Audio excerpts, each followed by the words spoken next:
வன்னியர்கள் உள்ளிட்ட எல்லா சமுதாய மக்களுக்கும் தொடர்ந்து குரல் கொடுத்து வருகிற, போராடி வருகிற ஒரு தலைவர். அகில இந்திய அளவிலேயும் தமிழ்நாட்டிலேயும் 6 இடஒதுக்கீடுகளை பெற்றுக் கொடுத்த ஒரு தலைவர். அப்போ பாட்டாளி மக்கள் கட்சி ஒரு வலிமையான சக்தியாக கொண்டு வந்தவர். அவருடைய காலத்தில் பாட்டாளி மக்கள் கட்சிக்கு இப்படி ஒரு சோதனை வந்திருப்பது எங்களுக்கெல்லாம் ரொம்ப அதிர்ச்சியாக, வேதனையாக இருக்குது. ஏன்னா அவர் கூட நான் 45 வருஷமாக பயணம் பண்ணுறேன்.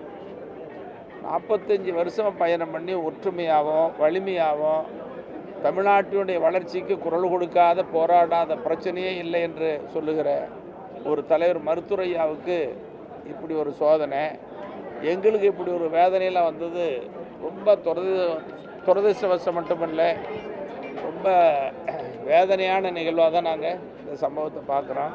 ஒன்றுபட்டால் உண்டு வாழ்வு, ஒற்றுமை நீங்கிட நம்ம அனைவருக்கும் தாழ்வு. ஒற்றுமையை பலம் தான் எல்லாருக்கும் பொருந்தும். அது அரசியல் கட்சிகளில் சில பிரச்சனைகள் வரும், எல்லா கட்சிகளையும் பிரச்சனைகள் வரும்.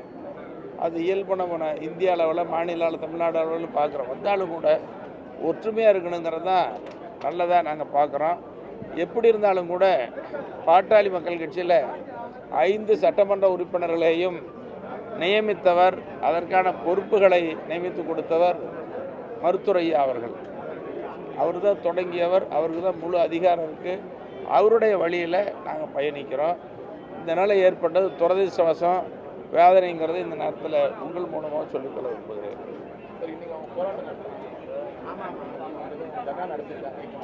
அதாவது பாட்டாளி மக்கள் கட்சி ஒற்றுமையாக இருந்தால் பலம், ஒற்றுமை நீங்கள் என்ன பலம் வேணும்னா, ஒன்று 5வது வருஷம் இன்னும் கொஞ்ச நாள் முடிய போகுது, இதில் போய் என்ன பிரச்சனை ஏற்பட போகுது? ஒன்றும் நடக்க போகிறதில்லை. ஆனால் முழு அதிகாரம் கட்சியை தொடங்கியவர், நடத்தியவர் மருத்துவரையாக தான். அவருடைய நியமனம் தான் சரியாக இருக்குங்கிறது தான் எங்களுடைய கருத்து. உண்மையாக தான், நியாயமும் தர்மமும் சத்தியமும் நீதியாக தான். நன்றி.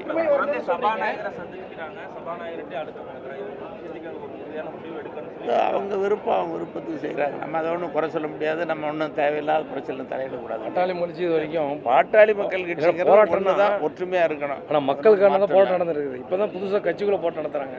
அது அருள் சொன்ன மாதிரி பாட்டாளி மக்கள் கட்சி ஒன்றா சேர்ந்து போராடும், மக்களுக்காக போராடும், தமிழ்நாட்டுடைய வளர்ச்சிக்காக போராடும். ஆனால் பாட்டாளி மக்கள் கட்சியிலே போராடுறதுங்கிறது வினோதமானது, துரதிர்ஷ்டவசமானது. இல்லை,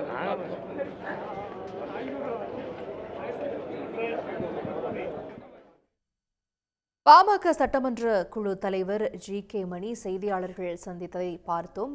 அன்புமணி ராமதாஸ் தரப்பு எம்எல்ஏக்கள் சட்டப்பேரவை முன்பு தர்ணா போராட்டத்தில் ஈடுபட்டுக் கொண்டிருந்த நிலையில் 5 எம்எல்ஏக்களையும் உருவாக்கியவர் ராமதாஸ் தான் என்றும் அவர் ஜி.கே. மணி தெரிவித்த கருத்துக்களை பார்த்தோம். உடனுக்குடன் செய்திகளை தெரிந்து கொள்ள சன் நியூஸ் பெல் ஐகானை கிளிக் பண்ணுங்க.